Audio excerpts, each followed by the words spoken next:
Okay, so September 13, 2018, right before the hurricane. I'm trying to take pictures, movies before I would take these in, but certainly hoping that the plants in my crop outside are not going to just be beat to heck. There is one lemon on this Meyer lemon tree that is turning yellow after a long, long time. So, but it's still a very young tree. But it's as tall as up to my shoulders. I got the orange, the Valencia orange trees, and the peach trees, South Carolina peach trees. And there's my avocado tree that's doing real well. All of these will go in, I guess, into the garage for protection.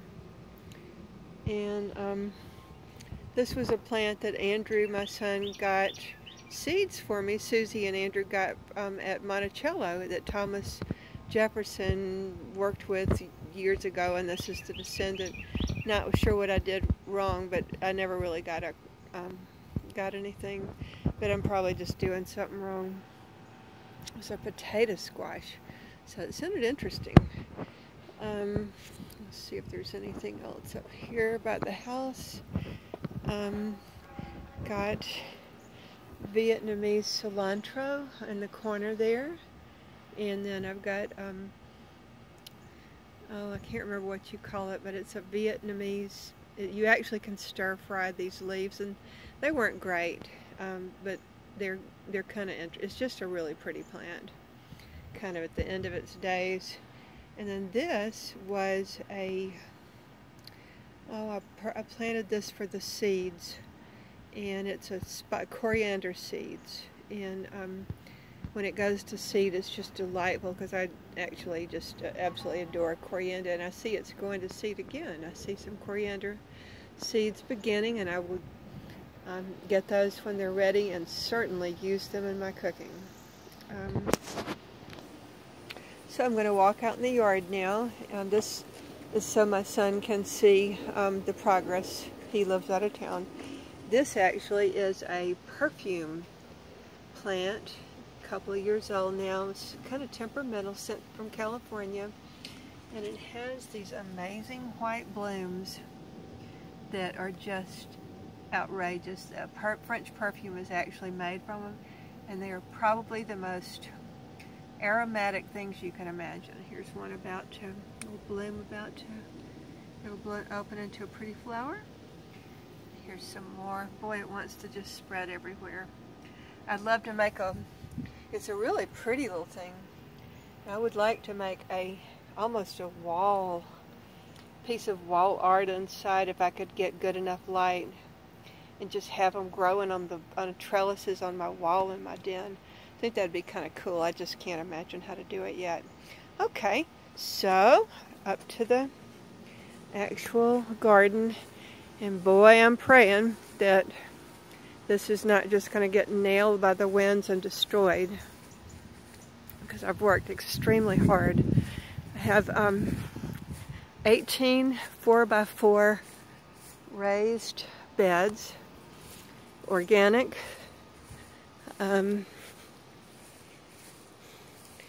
This is a French cantaloupe, C-H-A-I something, I can't remember, and it's just kind of decided to take over the yard. But here's some of the cute little cantaloupes. They're out in the grass, and my son has nailed a few of them with the lawnmower. Oh boy, this one looks like it might be, oh, it's got a wormhole. This one looks like it might be getting toward ripeness, but the worms have been bad about beating me to the fruit. But still got some pretty, some blooms on it. And once the weather starts, it is starting to cool down, and see some more blooms hiding under there. The blooms will start coming back out once the temperatures stop being so darn hot. And anyway, that's this whole square, the whole raised bed was for the French cantaloupe, which is supposed to be the most divine thing in the world from what they said. Okay, this is watermelon that was actually 2 beds over, but it's just kind of gone where it wanted to go. And there's another one down here. They just sort of get where they want. And there were 4 plants here. And these are miniature cantaloupes. Haven't had any success with them. The worms get them and they ripen so fast, but they're little. They're like 6 inches across. Look at Mama's watermelon. My goodness, that's big. And hopefully it's going to be ripe soon. And then here is another big one. Size. These are both basketball size. Don't really know when to pick them, so I'm hoping to get that information soon. This next bed over has purple hull peas. And this is what they look like on the vine. And they are wonderful. You just can't even get these in the store anymore. When I was a child, all the moms would sit outside hulling these things, getting them outside of the hull for dinner. And they're so good, but they cost a fortune if you order them now online. But it's spread all over this trellis. I mean, it's just gone crazy, taken over.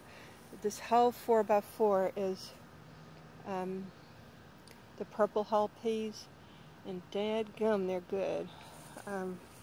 That's what they should look like, and they'll zip right open and taste yummy. So I'm going to come out in a little while to actually get my harvest for dinner. These are special little lady peas, the southern cream lady peas, and that one is ready to pick. See, and there's a ton of peas in here. They're very tiny and they're kind of a delicacy, and darn, they're good. There's a lot of blooms out here, a lot of peas growing. They seem to be enjoying the September weather that's cooling down just a little bit. But so that's 1, 2, 3, 4 raised beds. I'm at the 4th one. And then this is my prize. This is the one I'm enjoying the most right now. I've got red okra and green okra planted. And this is such a pretty, I mean, I would use this as an ornamental plant, like in pots all over. If I had a patio, I'd use it as a privacy break or something. And then this delicious green okra and the red okra, and they're so tender. You drop them in the pot to cook, and they are just tender in 10 minutes. I just can't even say enough good things about it. I'm enjoying them so much. The beans want to come in here and take over. Let me see if here's some little babies growing. And then let's see. Oh, here's a big old curly green one. It's a green okra that's about to get cut for dinner. And oh, here's some red okra growing. It turns green when it's cooked, so it's all 6 to 1, but it's just real pretty. And the deer grabbed it at first. They kept munching on the branches, but now that it's big, it just seems impervious to damage. Here's some more okra growing and the pretty flower. But when the flowers are open, oh, they're so pretty. So that's about 1, 2, 3, 4, 5, 6, 7, about 12 okra plants. And they have done extremely well in this heat. And, well, they've just been very hardy. Oh, here's my darlings. These are green peas. And I can't remember the exact green. They're organic. I've just planted them because I tried earlier in the year, but they just didn't do well at all. They didn't want to germinate because the heat was just too much. These are cooler weather. We've got all these little cute plants that have now germinated, and pretty soon I will be able to put them, I'll put them on trellises pretty soon. But I love the peas, so it ought to be nice. This is my Romano. I put a little cage, a little oh, what do you call it? Kind of a little string trellis around it to help protect it from whatever, bunny rabbits. And it seems to have worked. And you have to really search for the beans, but they're here. And oh boy, the cooler weather, they are coming out of. They are really, really growing now. So all the pretty flowers. And sure hope this is going to survive because I've enjoyed it so much. Here's a great big fat bean growing. That's really, I guess I could have it for dinner. It's kind of big though. To cook it a little longer because it'll be tough. No, actually it's quite tender, so I like that. That'll be nice. But these Romano beans, you can't find them in the grocery store, and they used to be everywhere when I was growing up. So love them. They're organic, of course, like everything else. Here's a nice one. Yummy, yummy. They're kind of flat. Romano pole beans. So the next two raised bed 8 and 9 is the tail end of corn. And they were really quite vibrant early on. They're 12 feet tall and just, very sturdy. I thought I would leave them up. I'm going to take them down to plant spinach, but I want to wait till after the storm because they do seem to be rooted well. And I think they might offer the beans, they might offer a windbreak for some of the plants. So let's hope for the best because these really are, oh look, the green beans are even spreading over here. That's like bamboo tough, so. But this was from Monticello. These were Monticello seeds, and they're literally at the very end. My children brought them to me from Monticello. White seeds, seeds for white corn. Didn't really get any corn from either of these. This is white corn, organic, just regular, and I did plant some little babies, which are coming up now. There's some little young ones coming up. Sort of crop too. I don't know if it'll work out, but these are pretty stout. But I never really got any edible corn. Some of the husks were that's a husk. Some of the husks were pretty looked like they should have been gorgeous, but then you open them up and bit into them, and they're tough as could be. Here's one. Here's one. You just twist it off. Of course, it's harder when they're fresh, but this is way past prime. So not sure what I did wrong. I'm going to research it and see if I can correct any mistakes because I would love to be able to grow delicious organic corn. So, and off we go. And let's see. Alright, these are some tomatoes that need water pretty bad. This is my beefsteak. I've got 12 different types of tomatoes growing, all organic. And the markers that I put down here to say what they are, my Sharpie pen washed right off of them, so I have to just guess what they are now. I can't even tell what the labels are anymore, and I could kind of shoot the people because I want to save the seed. But we've got 12 different types, and the production has just been ridiculously wonderful. We've got these delicious acid-free or low acid. And then here on the other side, we've got these cute little things. So I've got more tomatoes than I could just even know what to do with. And so I'm going to walk down the way just a little bit, back to the beans on this side. Bug, leave me alone. Whoa, bug, you don't want me. Okay, we've got these darling little grape-sized red ones that are so darn sweet. They are just amazing. I could eat 1,000 of these a day. And everything has just been really, really healthy. See, we're back to the okra. See the pretty green okra and the pretty flowers that are gonna, when those bloom, they're really lovely. Okay, here's a great big fat. I'm going to come back. There's a nice fat tomato. This big old, can you see the big fat tomato in there? I hope you can see it. I'll come back and get that when I have two hands. Then So that's 1, 2, 3, 4 raised beds of of tomatoes, in each of 12 different kinds. One is the purple calabash from Monticello, and that's been kind of interesting. These are Romano purple peas or beans, and I'd never seen them before. Just was curious, thought I'd try them. Honestly, nothing to write home about. They're beans, and they turn green when you cook them, but they probably have good vitamins in them since they're purple.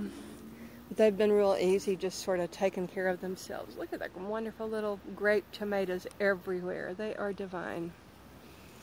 And then this is my yellow crookneck squash, and I think we might be at the end of days for this.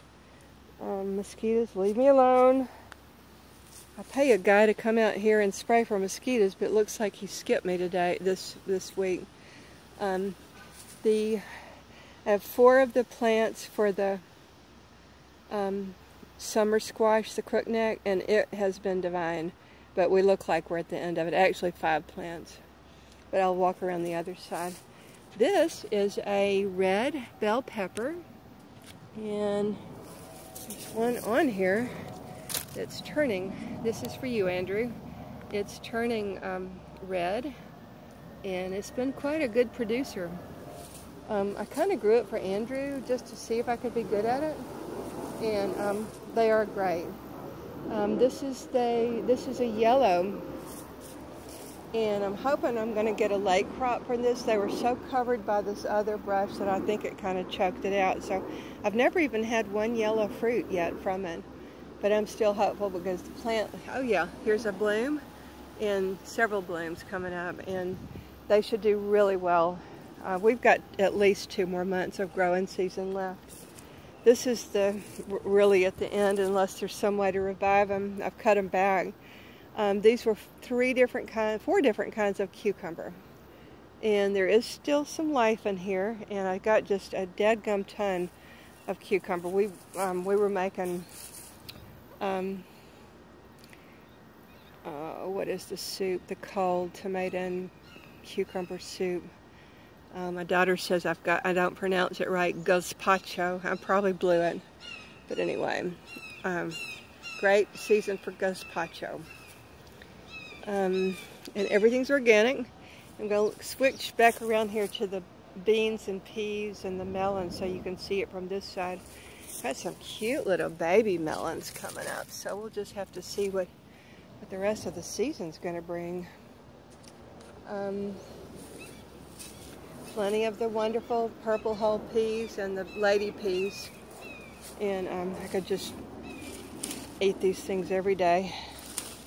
Yum yum. You can dry them also if you buy them online from this great company in New Orleans, because you can't get them in the stores. If you buy them online, they're like $7 a bag for the dried peas. So okay, have hope for that. I think the cucumbers may be done, and the squash may be about done. Oh, look at the peppers. So these are banana peppers, and I'm not really sure what to do with them. This was just sort of, they were there, and I just wanted to see if I could grow them. And by darn I have. I don't know what to do with them, but they're sweet banana peppers. And this actually has no connection to anything. Come out. Okay. I may repurpose that bed right there for spinach. I have organic spinach and bok choy to plant. So let's see the cooler weather. There's one lone squash plant hanging on, and it looks like Thanksgiving. Looks like a gourd, but I don't know. These are the first to sort of die off. But anyway, there were 5 of those, and I'm thrilled with them because I'm a super squash lover. So that's 1, 2, 3, 4, 5 beds, 6 beds. These wonderful, oh my God, there's so many great red grape tomatoes. They're so sweet. You just, I mean, they're just amazing. I think these are my favorite tomatoes in the world. just everywhere.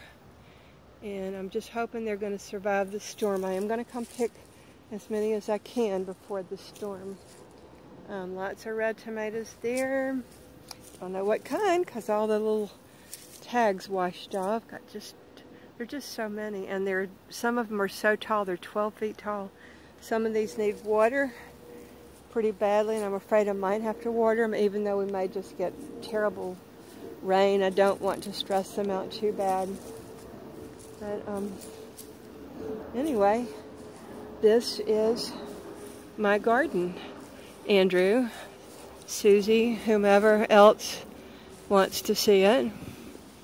And I'm very pleased with it. I've worked my tail off. It's been a really tough row to hoe. Thank you very much. See the sky? It's getting kind of yucky looking. It's not good. And we're out of batteries. We have no batteries. And the stores have no batteries. So anyway, that's this before the storm, and I'm asking God to put a little angel cover over my plants so that nothing bad happens to them, because they will go well into December or until the first freeze if they just don't get destroyed over the weekend. So I am gonna, let's see if that's everything. We have a family back here with a pit bull that they don't have a fence yard.